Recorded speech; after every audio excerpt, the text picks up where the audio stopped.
In this video, we're going to be doing an overview of the cell cycle. We'll be talking about G1, S, G2, which together makes up interphase, and the M phase. This will take you through the entire cell cycle and what's happening during each phase. So you may have seen something similar to this. We have section A, we have section B, section C, and section D. So we're going to go over each of these right now. A is G1, and that's the first part of interphase is G1. Now G1 stands for gap.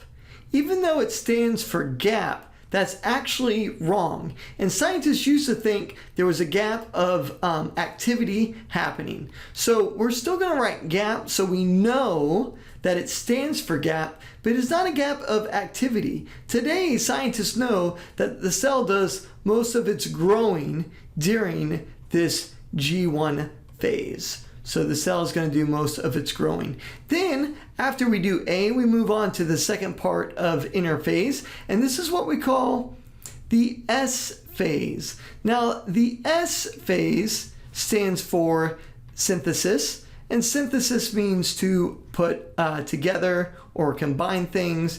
And what's happening here is the DNA is duplicating. So the DNA duplicates. So in humans, there are 46 chromosomes. When it goes through the S phase, the cell no longer has 46 chromosomes and now has 92 chromosomes. After we move out of the S phase, we move to the G2 phase. So here we have G2, and the cell's still growing, but there's something special that is forming here. And what's forming here are centrioles. So here we're going to write the centrioles form. And the centrioles are important in mitosis. Spindle fibers come out of the centrioles. They attach to the centromeres on the chromosomes and pull them apart during anaphase towards opposite ends of the cell. So the centrioles form here, and that is important.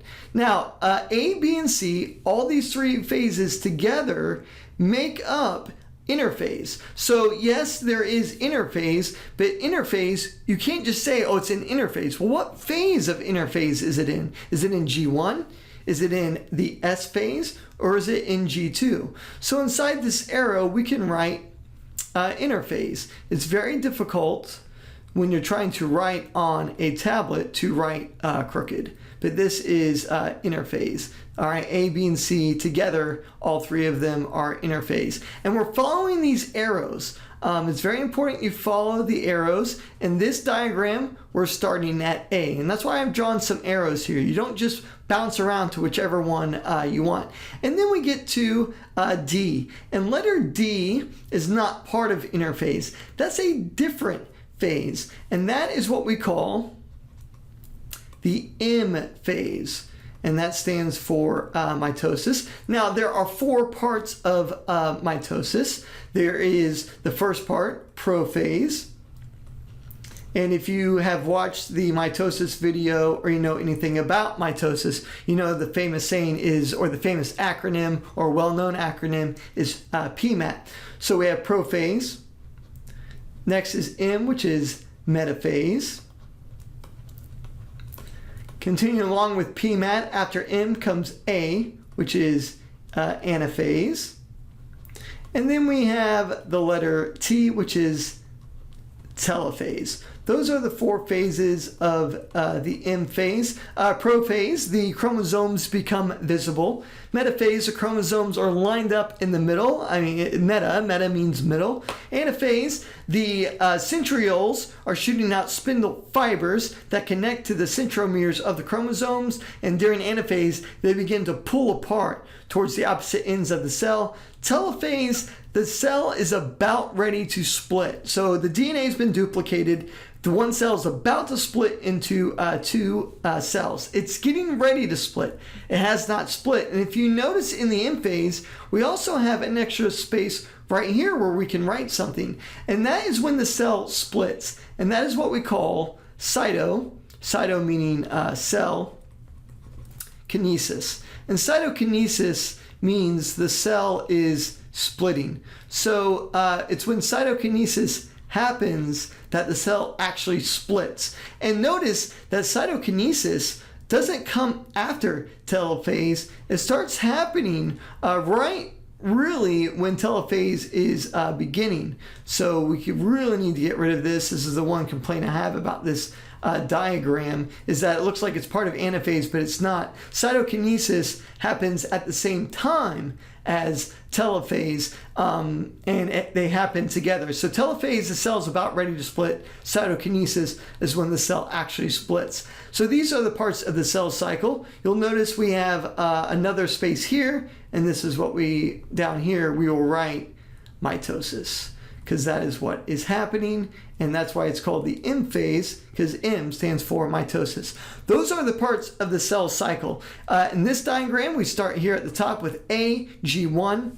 Then we go to the S phase, where the DNA duplicates in the synthesis phase. We move to G2, where the centrioles form. We move to the M phase, which stands for mitosis, prophase, metaphase, anaphase, telophase, and cytokinesis happening together. After cytokinesis is over, we now have two cells, and they'll go back in their interphase and start the cycle all over again.